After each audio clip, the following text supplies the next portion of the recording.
Dynamics of Awareness, a direct transmission, part 2.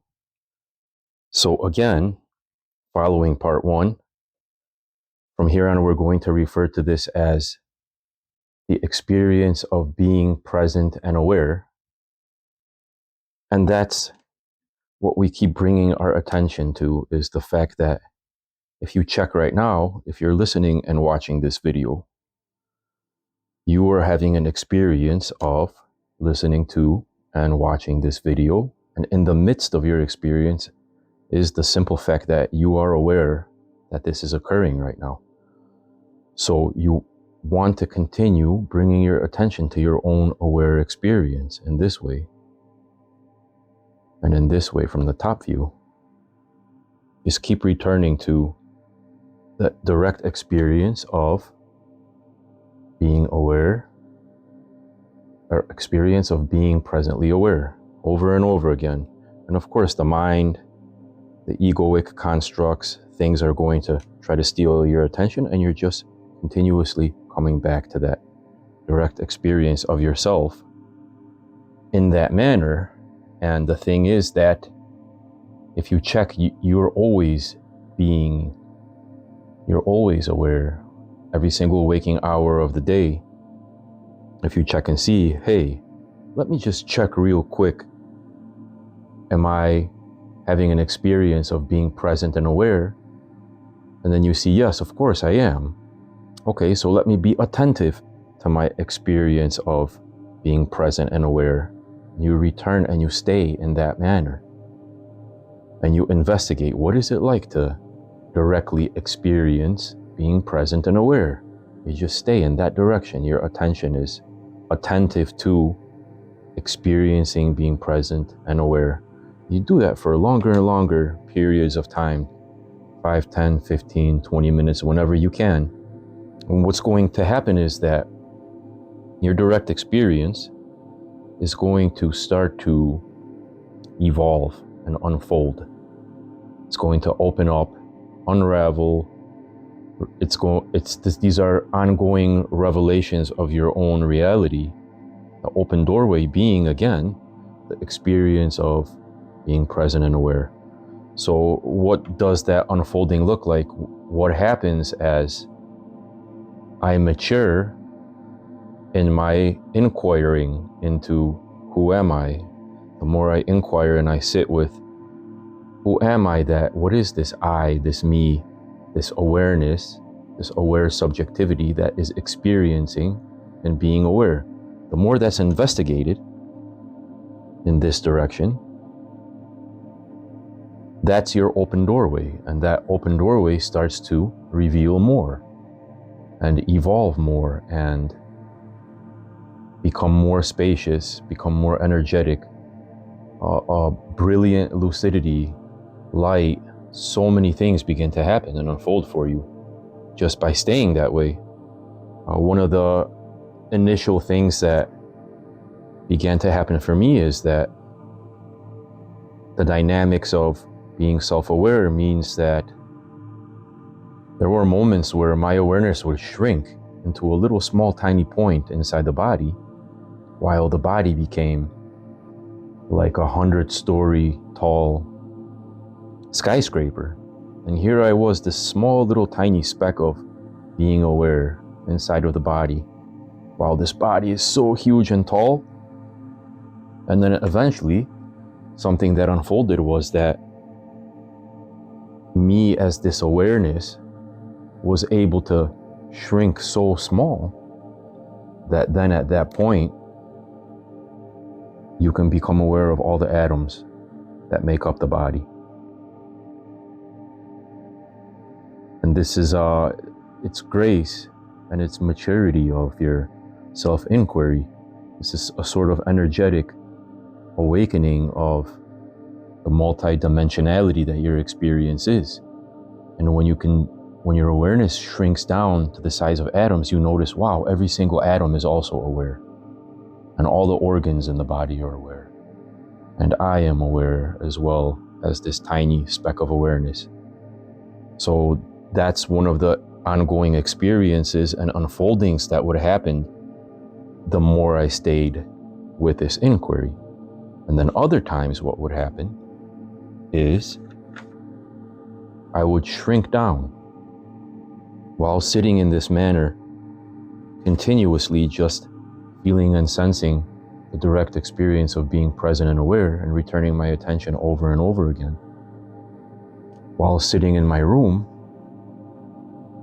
I would shrink down to the size of, my body would shrink to the size of possibly a stool or a flower pot or even a book. My body would shrink and I became as big as the entire room. Awareness expanded as large as the room that I was meditating in. And then other times, while meditating in this and inquiring into this manner, this is me here as a body and as awareness sitting inside the house. And then all of a sudden, awareness would expand and be aware of the entire house.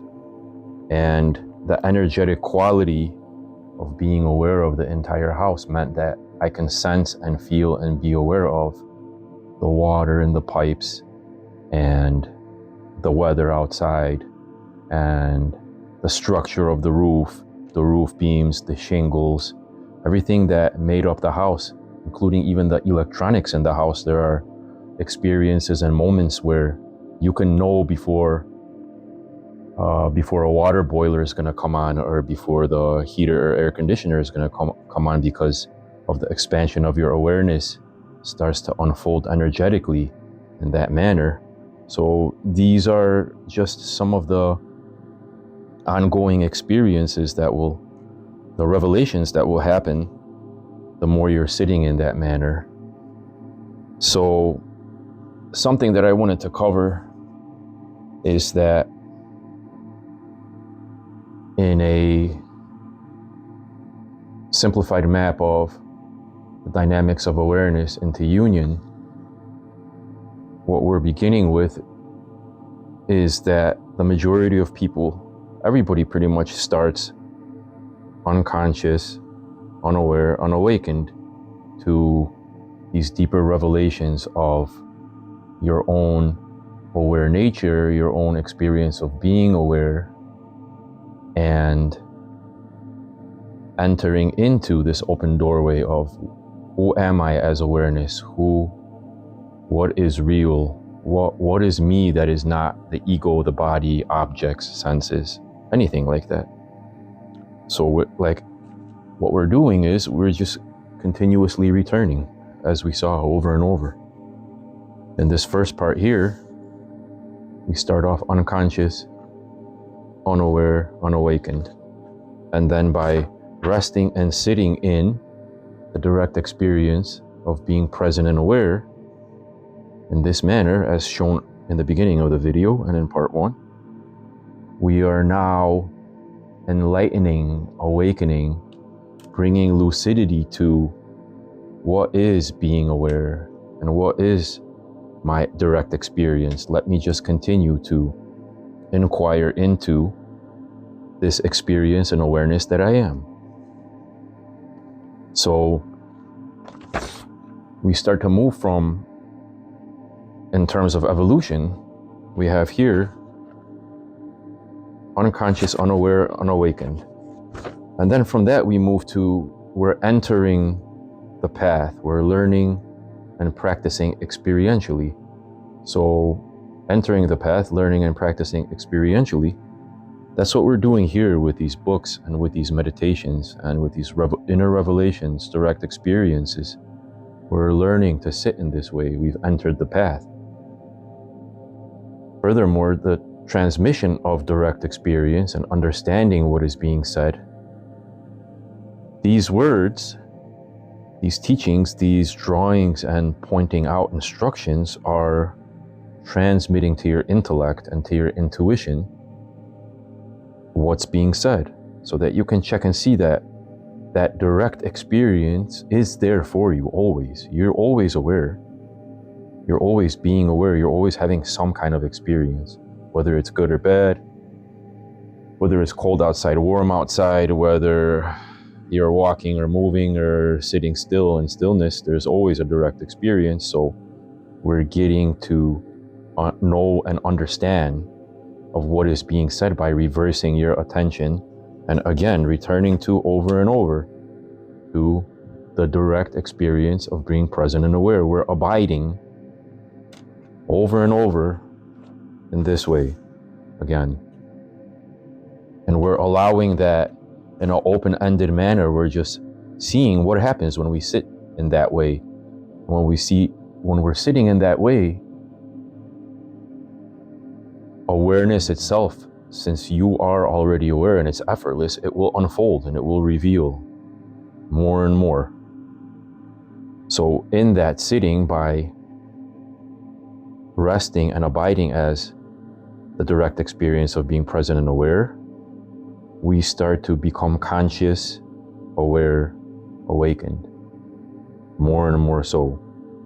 We're abiding as established aware experience, plus there's a maturation over time. And that maturation, that's, as I stated previously, your aware experience is going to start to contract and expand, and you will see that there's already a wholeness, effortlessness, openness, sweetness to resting as direct experience of being present and aware. Then later on, these expansions and depths begin to happen. A halo-like awareness starts to occur. You're expanded more and more around the head and into the room and the space around you as a totality, an expanded totality. You're no longer contracted into the ego and outwardly attention. You're now more and more expanded, and you're entering into spaciousness. Your aware nature becomes spacious, and there is a maturity of awareness that allows for precise discernment.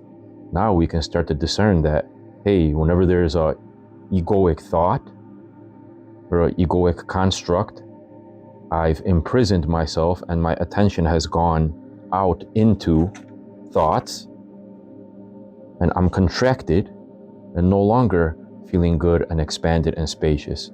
So you're discerning between the thoughts arising and all the different egoic content, and you let it go, you surrender it, and you return again to the direct experience of being present and aware. And the expansion of that state, it's delicious and it's wholesome and it's already whole and it feels good, and it's again an open doorway that is eventually going to unravel and lead to where we're going with all of this. As I stated previously, the spaciousness and maturity of awareness allows for precise discernment. That discernment then allows for deconstruction of ego, I-ness, me-ness. We will show you here in a second what that looks like. So that discernment of and deconstruction of ego, I-ness, me-ness, we're right here now. We'll put this aside and we'll show you what that looks like. That will look like this. The more you are resting in awareness as direct aware experience, here's what starts to happen. You return constantly over and over. You establish attention into the direct experience of being aware, experience of being present and aware, EBPA shortened. You're resting in this manner, abiding like this, and expanding in this direction. So you're asked to do that. And when you're asked to do that, your mind says, okay, let me be self-aware. You think at first, as far as the ego is concerned, it's a egoic construct that says, usually first in this manner, okay, let me be self-aware. And then we bring attention to the direct experience, again, of self-awareness and being presently aware. And then we surrender this whole construct that's here is surrendered. And then as long as we're in this direction, just being in the naked experience of self-aware nature, experience of being present and aware, then eventually there's nothing here. There's just a purity and expansion. So we're resting in this manner. And then what happens? Where's my phone? I forgot where I put my phone. I wonder if anybody has texted me. Oh, I have to check this on social media or check that on social media. Where is my phone? Maybe my phone is in my backpack. So when those thoughts are happening, attention is going in that direction. And you have to remind yourself, EBPA, return to the experience of being present and being aware.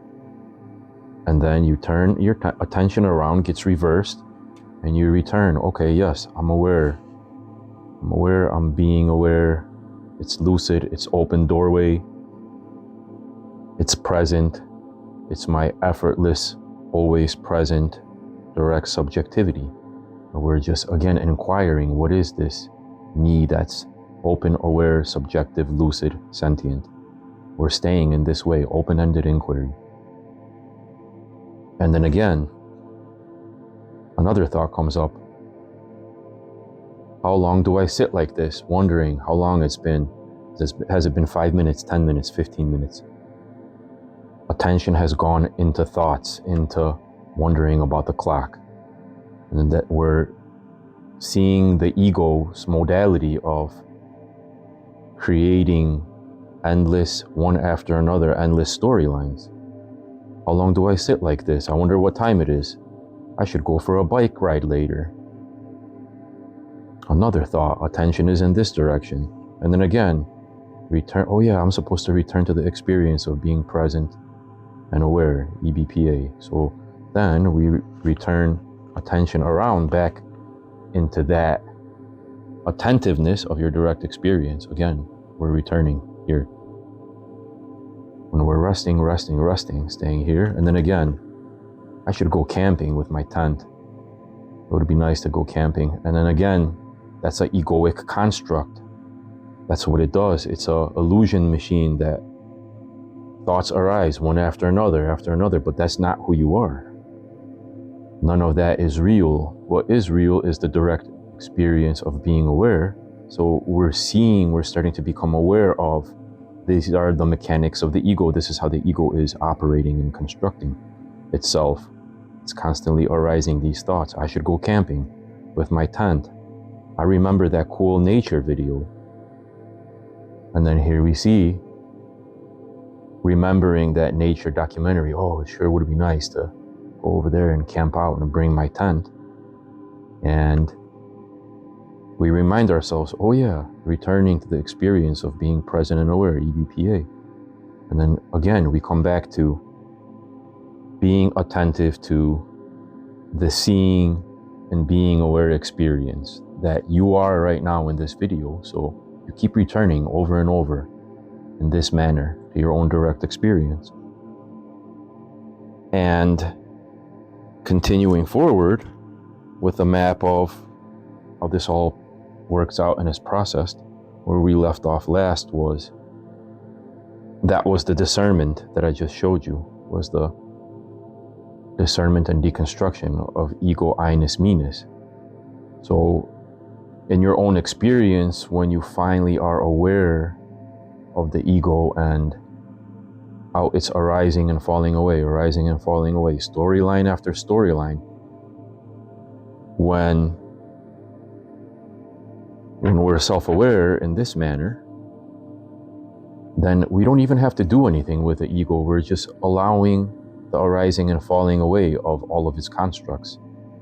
It's just constantly thinking of things and trying to steal your attention. And we see the whole totality of it as an object that's trying to steal our attention.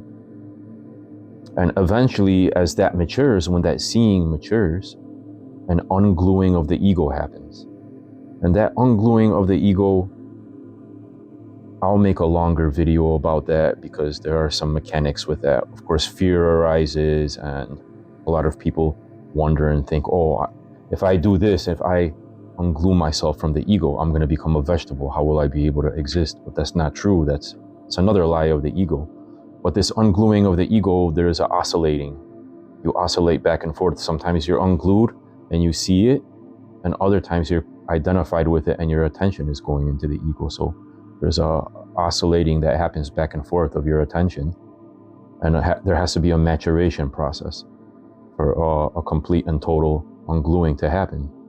And after this ungluing happens, an initial union of experience happens that's post-ego ungluing. And that union, that initial union experience, it's not your own doing, it's just the unfolding of your aware nature. Your awareness itself, when it's unglued from the ego, then an expansion and dropping into union happens. And then furthermore, there is you go in and out of union. There's going to be oscillations. And in those oscillations, you're going to start to learn, you're going to gather an understanding of, well, what took me out of union? And usually it's going to be, oh yeah, well, I re-glued myself and re-identified with the ego and all the thoughts and the storylines. So again, allowing it to be deconstructed and surrendered and not identifying with it anymore will create over time a maturation. So all of this that we're doing creates a continued unfolding and evolution of this whole process up until and into fully realized union and unfolding of multidimensionality. So that unfolding of multidimensionality, everything that I just showed you in this video, this map of the dynamics of awareness into union, we can say is this right here, this totality is what we just mentioned in the two-part video series here. But if you see this as a whole, this also is connected to maps of Christian mystical awakening.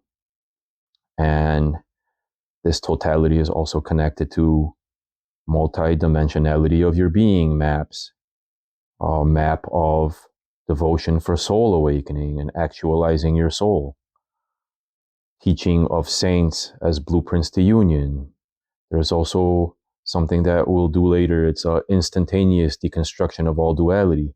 This duality and the egoic constructs arising and falling away can be deconstructed quickly if your intellect and your maturity is established with everything we're doing here by simply saying a few words and deconstructing that there is no such thing as left and right, and just sitting in the after effects of hearing something like that and seeing what is experience like when you start to sort of sit with that there is no left and right, there is no inside outside, then this creates a shortcut.